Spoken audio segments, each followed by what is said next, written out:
Ingin kukatakan sesuatu. Bab 521-525. Sean paling mengenal Juan dan Juan paling suka melakukan konspirasi. Sean membawa Louis jadi Juan tidak akan sebodoh itu untuk menghadapi Sean secara langsung. Oleh karena itu, saya menduga Juan membuat trik untuk membuat Sean meninggalkan pesawatnya. Benar saja.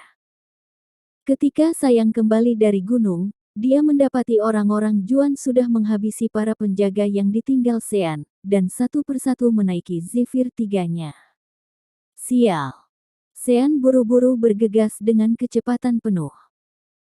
Pada saat ini, Juan yang melihat Sean dan yang lainnya bergegas kembali pun sengaja membuka jendela pesawat dan menyapa Sean sambil tersenyum. Halo adik. Lama tidak jumpa. Kamu secara khusus datang untuk mencariku. Aku sedang ada urusan mendadak. Kita bertemu dan ngobrol lain kali saja ya. Hahaha. Sean tidak ingin bertarung dengan Juan. Meskipun dia kakak keduanya, kali ini saya mendapat tugas dari keluarga untuk menangkapnya. Sean segera meraih pistol yang dipegang John dan mengarahkannya ke Juan yang mengenakan kacamata hitam dan memiliki gaya rambut yang keren. Juan. Aku perintahkan kamu untuk segera turun dari pesawat Zephyr 3-ku dan kembali ke rumah bersamaku. Kalau tidak, aku akan menembakmu. Juan bersikap acuh tak acuh dan berkata sambil tersenyum, adikku yang baik, kita sudah bermain bersama dari kecil hingga dewasa. Kalau sampai aku tidak mengenal karaktermu dengan baik, maka aku sudah sangat gagal sebagai kakakmu. Kakek selalu mengembangkanmu untuk menjadi penerus dengan pandangan paling positif dan hati yang paling baik. Diana mengkhianatimu, tapi kamu tidak membunuhnya. Aku begitu baik padamu, memperkenalkan istri keduamu, memberi rumah di Banten, dan memberimu perhiasan paling mahal di dunia. Kenapa sekarang kamu malah ingin menembakku? Lanjut Juan. Juan benar-benar mengerti Sean. Baru pada saat itulah Sean tahu rumah kecil Juan yang ada di pinggiran Bogor, dan perhiasan dengan harga setinggi langit di brankas rumah itu, adalah hadiah pernikahan yang disiapkan khusus oleh Juan untuk Sean. Dia sudah tahu saya akan menikahi Maureen. Pantas saja kata Sandi untuk brankas itu adalah hari ulang tahun Sean. Dor. Terdengar suara tembakan. Sean membidik Juan, tetapi mengenai jendela. Segera keluar dari pesawatku sekarang juga. Setiap tembakanku tidak akan selalu meleset, kata Sean. Juan masih tidak takut dengan tembakan ini. Dia menggelengkan kepala dan kembali tertawa. Adikku, guru tembak kita sama. Seberapa bagus keahlian menembakmu, apakah aku tidak tahu? Hahaha. Tentu saja, Juan tahu tadi Sean sengaja membuat tembakannya meleset. Dengan keahlian menembak Sean, jika dia ingin menembak hidung Juan, dia tidak akan meleset ke mulut Juan. Dasar keji. Juan adalah kakak kedua dan Sean tidak mungkin benar-benar menembak kepala Juan. Sean melemparkan pistol ke pantai dengan marah, lalu merebut ponsel di tangan Jasmine yang ada di sebelahnya. Kemudian dia memegang ponsel itu dan melemparnya tepat ke arah kepala Juan. Hei, Kak Sean. Kenapa kamu mengambil ponselku? Jasmine ingin menghentikan Sean, tapi Sean sudah bertindak. Kali ini Sean tidak menahan kemampuannya dan langsung melemparnya ke kepala Juan. Kecepatan serangan Sean sangat cepat. Jika orang biasa, pasti akan jatuh pingsan dan tidak sempat menangkapnya. Namun, Juan mengulurkan dua jari dan dengan mudah menjepit ponsel itu. Oh, ini ponsel Jasmine. Kebetulan aku ingin melihat foto pribadi Jasmine. Aku ingat kata Sandi handphone Jasmine 696.969 kan. Juan tersenyum dan menyimpan ponsel Jasmine. Tiba-tiba ekspresi wajah Jasmine berubah. Kak Juan, kamu. Cepat kembalikan ponsel itu padaku.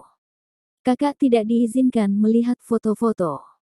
Jasmine berlari menuju Zephyr 3 dengan cepat. Sean juga bergegas mengejar, mencoba menurunkan Juan. Namun, pada saat ini Juan memerintahkan seorang untuk menyalakan pesawat. Pesawat segera meninggalkan tanah dan naik ke udara. Jasmine dan yang lainnya hanya bisa menatap kosong. Sangat marah.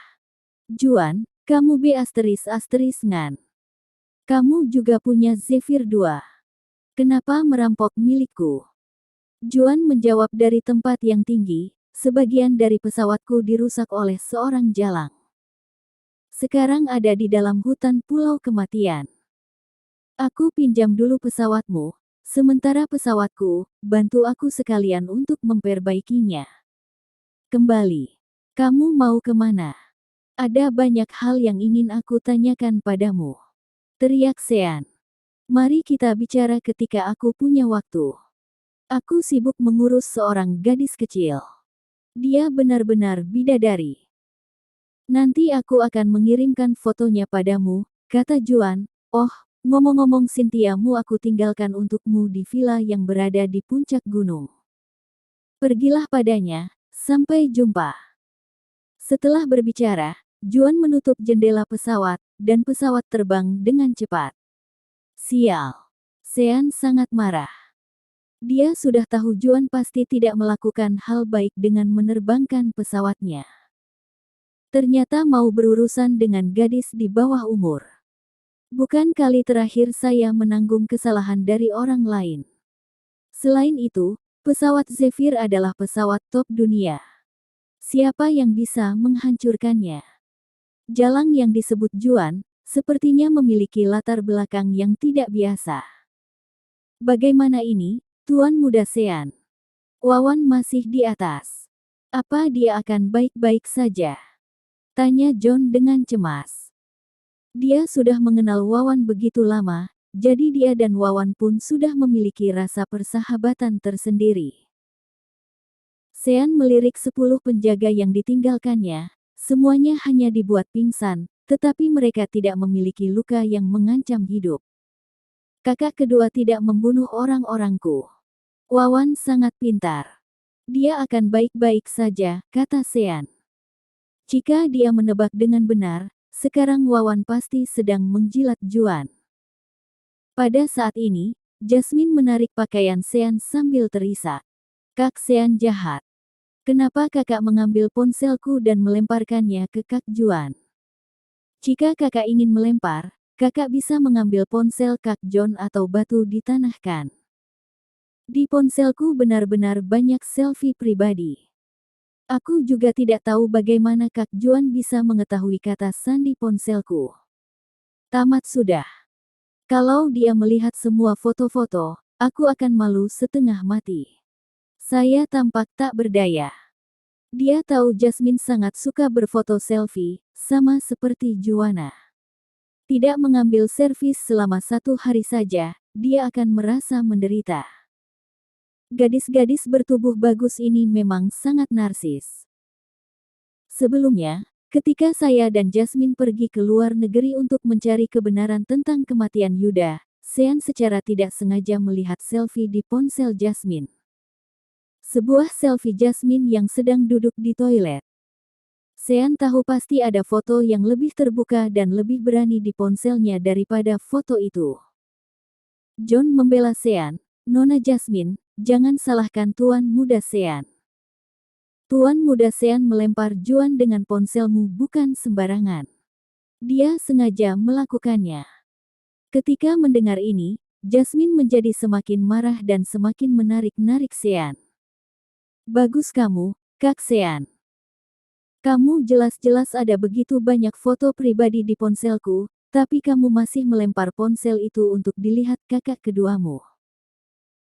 Kakak keduamu itu cabul dan kamu juga bukannya tidak tahu aku juga wanitamu sekarang, tapi kamu malah membiarkan laki-laki melihat foto wanitamu. Aku akan memberitahu kakakku. Dasar ngan. Sambil berbicara, Jasmine langsung hendak pergi ke puncak gunung. Sean meraih lengan ramping Jasmine, Tapi terlebih dahulu menegur John, kalau saat berbicara, jangan setengah-setengah. Sean kemudian menjelaskan pada Jasmine, Jasmine kamu salah paham. Aku memang sengaja memberikan ponselmu pada kakak keduaku. Wajah Jasmine menjadi aneh dan dia ketakutan. Kamu sangat mesum. Aku harus memberitahu kakakku bahwa dia tidak bisa menikahimu. Kalau tidak, bisa gawat kalau suatu saat nanti bertemu denganmu di Indonesia. Bukan. Sean berpikir dalam hatinya bahwa apa yang dikatakan Jasmine begitu tidak karuan. Dia pun menarik Jasmine dengan keras, lalu berkata, alasan kenapa aku melemparkan ponselmu ke kakak keduaku adalah karena aku sudah meletakkan pelacak di ponselmu. Jika ponsel itu ada di tangannya, aku bisa mengetahui lokasi kapan saja. Pelacak. Wajah kecil Jasmine yang halus dan menggemaskan kebingungan. Kamu ingat ketika kamu dipanggil ke atas panggung untuk bernyanyi bersama di konser Ji Chang-wook? Setelah bernyanyi dengannya, bukankah ada penerjemah wanita yang ingin bertukar line denganmu dan mengambil ponselmu? Tiba-tiba tersadar. Oh pantas saja kamu bisa begitu tepat waktu menyelamatkanku. Ternyata kamu memasang pelacak di ponselku. Hihi. Aku sudah tahu Kak Sean bukan laki-laki mesum seperti itu. Sambil bicara, Jasmine meraih lengan Sean dengan kedua tangannya. Sean terdiam beberapa saat, lalu buru-buru mendorong Jasmine menjauh. Cynthia berada di puncak gunung. Mungkin ada kamera tersembunyi di sini. Jika Cynthia melihatnya, maka akan gawat. Jasmine, kelak jangan ambil foto vulgar seperti itu lagi. Kamu seorang gadis. Jika ada orang yang tahu, akan sangat mudah untuk merampok ponselmu, kata Sean. Jasmine cemberut. Tapi, aku ingin mengambil foto. Atau begini saja, kelak sesudah mengambil foto, aku akan langsung mengirimkannya padamu. Kamu saja yang menyimpannya untukku. Bagaimana? Sean menggaruk kepala dan mengganti topik pembicaraan. Kenapa kata sandimu 696.969?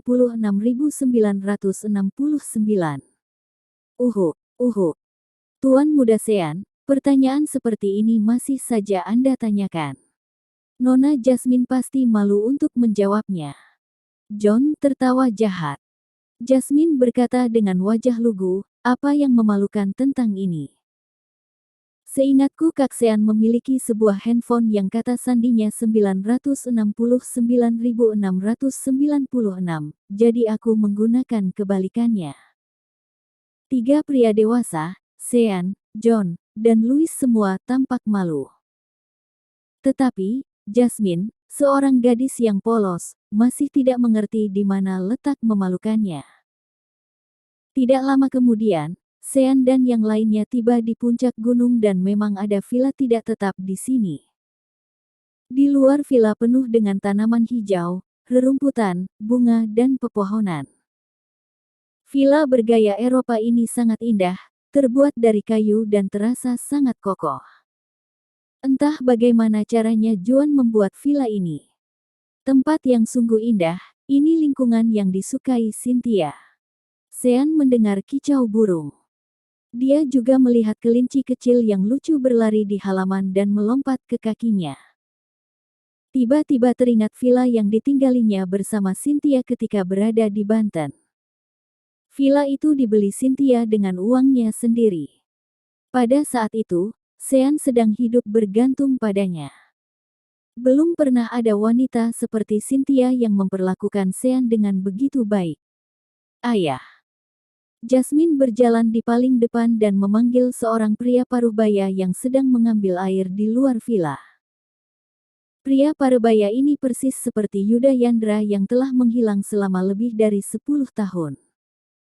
Yuda mengenakan pakaian yang polos dan berwibawa, jelas terlihat sangat rendah hati.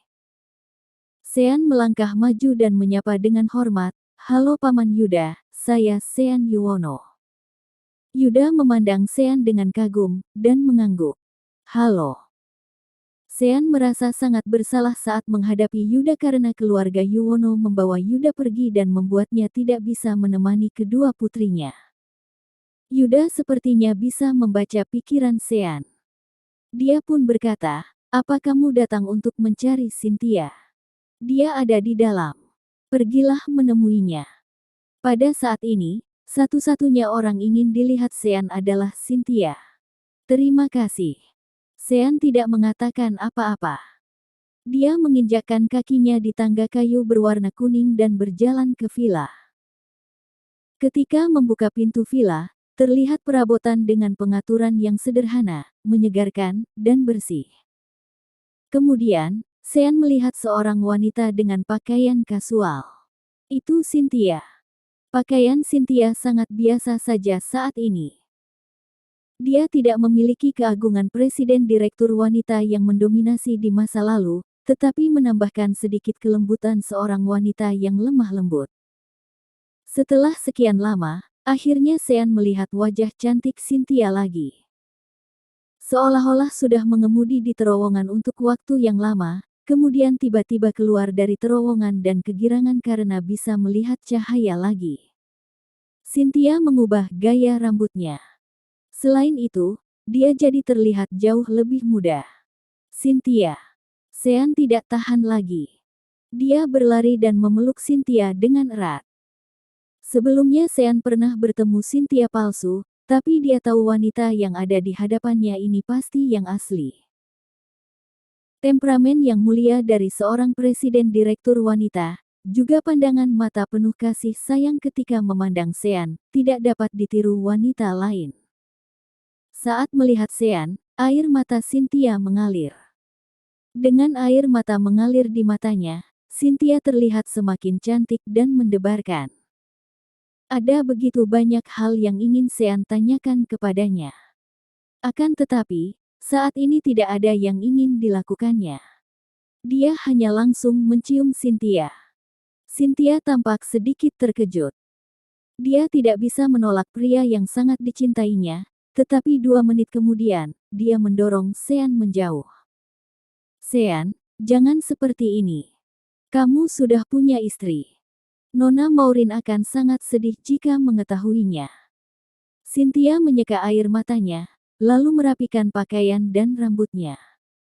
Sean mencium Cynthia sebentar untuk melepaskan kerinduannya yang sudah begitu lama. "Cynthia, kenapa kamu tiba-tiba kanku?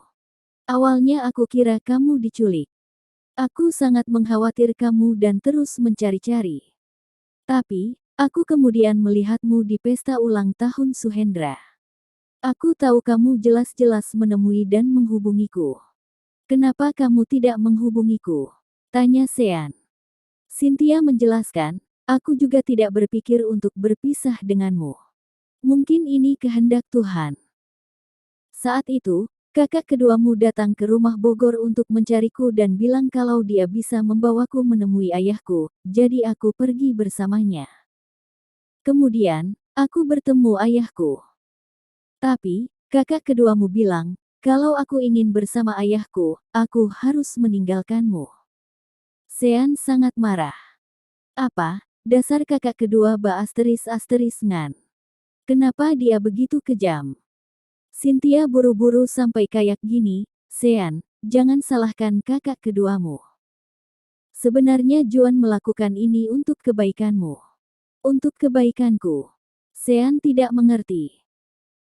Juan bilang, "Kakak tertuamu, Tian, sangat ingin mengambil alih aset keluarga Yuwono, sementara kamu penerus keluarga Yuwono yang paling disukai oleh kakekmu. Dia khawatir kakak tertuamu akan menyakitimu suatu hari nanti, jadi dia membuatmu menikah dengan keluarga Susetia. Bagaimanapun juga, keluarga Susetia sangat kuat di Indonesia. Jika keluarga Susetia melindungimu, setidaknya di Indonesia, tidak peduli seberapa berkuasanya Tian, dia tidak akan bisa menyentuhmu," terang Cynthia. Sean terkejut. "Kak Tian ingin membunuhku." Tentu saja Jasmine sudah tidak lagi perawan. Pengalaman pertamanya didedikasikannya untuk Sean. Namun, Dia berjanji pada Sean bahwa dia tidak akan pernah memberitahu masalah ini pada kakaknya agar tidak memengaruhi hubungan Sean dan Cynthia.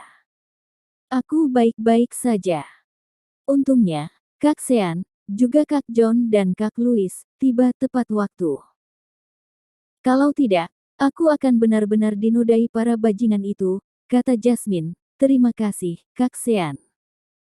Ketika kamu berada di Surabaya, kamu sangat heroik. Sambil berbicara, Jasmine berinisiatif memegang tangan Sean untuk mengungkapkan rasa terima kasihnya. Sean merasa sangat canggung, anak nakal ini tampaknya memiliki maksud lain. Sementara Cynthia dan Yuda tidak bisa mengerti, Sean bisa mengerti. Cynthia selalu sangat mencintai adiknya. Setelah orang tuanya pergi, dia mencintai adiknya, seperti putrinya sendiri, bahkan sampai rela dipelihara Julius demi adiknya. Jadi, setelah mendengar apa yang dikatakan Jasmine, mata Cynthia dipenuhi dengan niat membunuh. Dia kembali ke sikap penguasa Jakarta yang mendominasi, seperti di masa lalu. Bahkan ada orang yang mau menyakitimu seperti ini. Sebenarnya siapa orang itu? Apa kamu sudah memanggil polisi untuk menangkap mereka? Orang-orang seperti itu harus tinggal di penjara selama sisa hidup mereka, kata Cynthia. Kak, mereka semua sudah mati, jawab Jasmine. Cynthia terkejut. Sudah mati. Cynthia bisa dianggap sebagai wanita yang kejam di antara wanita biasa, tetapi dia tidak pernah berpikir untuk membunuh orang. Seorang bajingan yang menindasku ditabrak Kak John dengan mobilnya, sementara yang lainnya sepertinya bunuh diri, terang Cynthia. Yuda mengerutkan keningnya dan bertanya, apa kamu tahu siapa yang melakukannya? Sean terdiam. Dia sama sekali tidak menyebut nama kakak tertuanya. Pertama, karena Sean tidak yakin apakah Tian yang sudah melakukannya. Kedua, jika itu orang Tian, Sean justru tidak boleh memberitahu keluarga Yuda karena Yuda pasti tidak akan bisa melawan Tian. Saya masih menyelidikinya. Paman, jangan khawatir. Kali ini Jasmine diculik karena ingin mendapatkan keberadaan kalian darinya. Saya berjanji, kelak hal ini tidak akan terjadi lagi, kata Sean. Yuda mengangguk dan berkata, Tuan Sean. Mendengar panggilan yang begitu sopan, Sean merasa sangat canggung. Mungkin Yuda memang satu tingkat lebih rendah dari Sean dalam hal identitas. Jika tebakan Sean benar, seharusnya Yuda mirip dengan karyawan yang dipekerjakan keluarga Yuwono dan Sean berada di tingkatan bos-bos Yuda. Tapi, Yuda adalah ayah Cynthia. Dia tidak ingin ayah mertuanya memanggilnya seperti itu. Paman Yuda, lebih baik panggil nama saya saja, kata Sean. Yuda tersenyum. Sean, Paman ingin bertanya, apa rencanamu selanjutnya? Berapa lama kamu berencana untuk tinggal di Pulau Kematian? Jasmine menggigit paha ayam dan menimpali, tinggallah selama sebulan.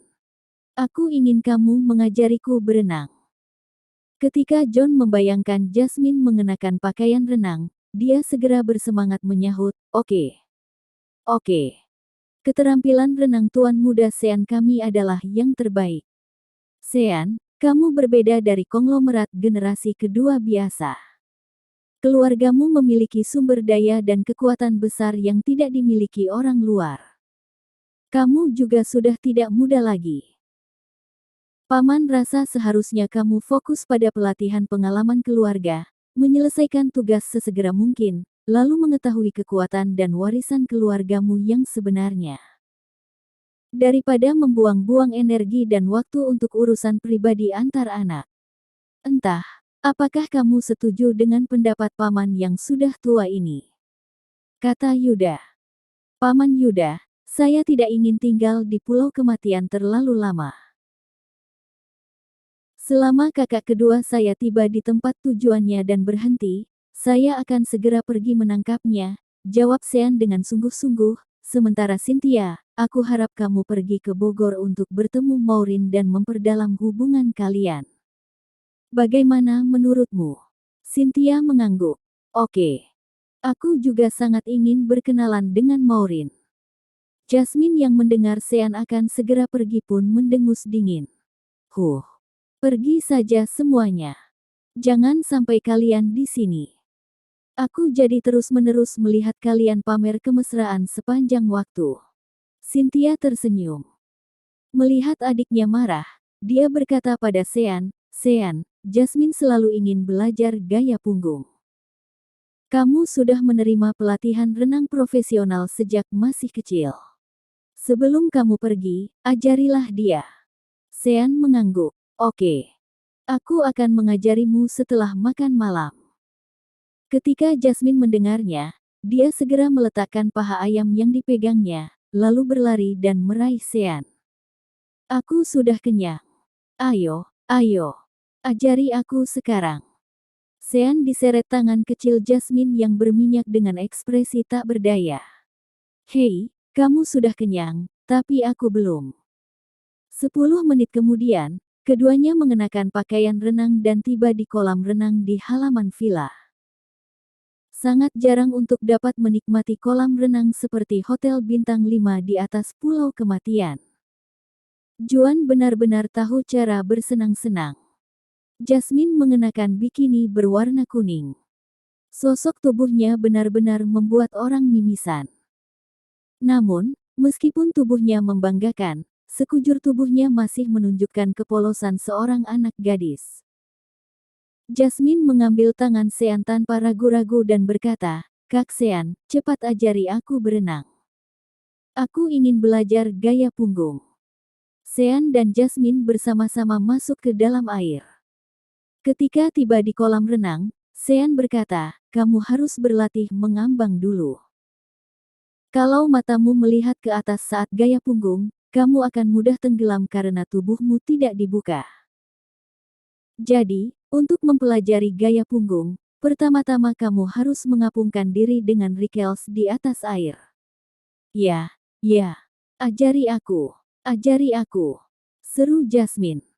Sean mengajari Jasmine sambil menggandeng tangannya. Sayangnya tubuh gadis ini terlalu bagus. Selain itu, dia juga mempelajari gaya punggung. Ini membuat mata Sean selalu menatap Jasmine dari waktu ke waktu. Untungnya, setelah menggila dengan Cynthia selama 2 jam, sekarang Sean sudah memasuki mode bijaksana.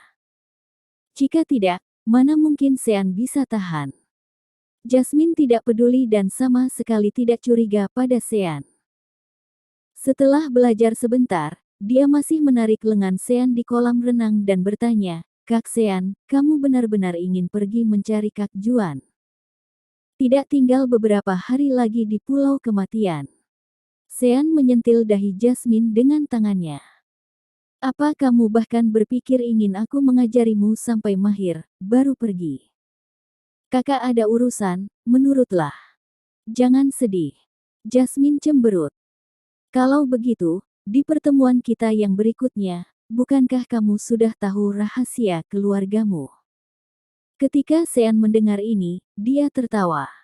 Ya, pasti. Saat itu, aku pasti sudah berhasil menyelesaikan tugas pelatihan pengalaman. Sekarang, mengetahui rahasia keluarga adalah satu-satunya hal yang ingin dilakukan Sean. Jasmine terus bertanya, kalau begitu, kalau kamu tahu keluarga Anda sangat hebat dan kamu bukan konglomerat generasi kedua biasa, melainkan jauh lebih hebat dari apa yang kamu bayangkan, mungkinkah kamu akan tidak menyukai orang biasa seperti kami? Mungkinkah kamu akan jadi tidak menyukaiku dan kakakku?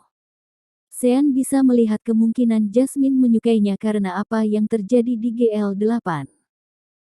Mungkin juga apa yang terjadi di dalam mobil membuatnya salah paham dengan Sean.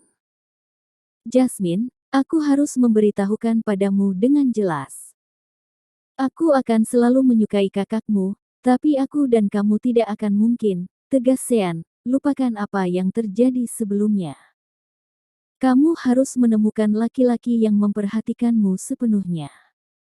Jika kamu bersamaku, kamu akan selalu berada di belakang Maureen dan kakakmu. Mata Jasmine mengerjap dan air matanya mengalir. Dia mengangguk-anggukkan kepalanya dan berkata, "Oke. Aku akan mencari dan menikah dengan laki-laki yang matanya hanya dipenuhi olehku." Sean mengangguk lega, tapi Jasmine tiba-tiba berdiri berjinjit dan mencium Sean. "Aku mencintaimu," kata Jasmine.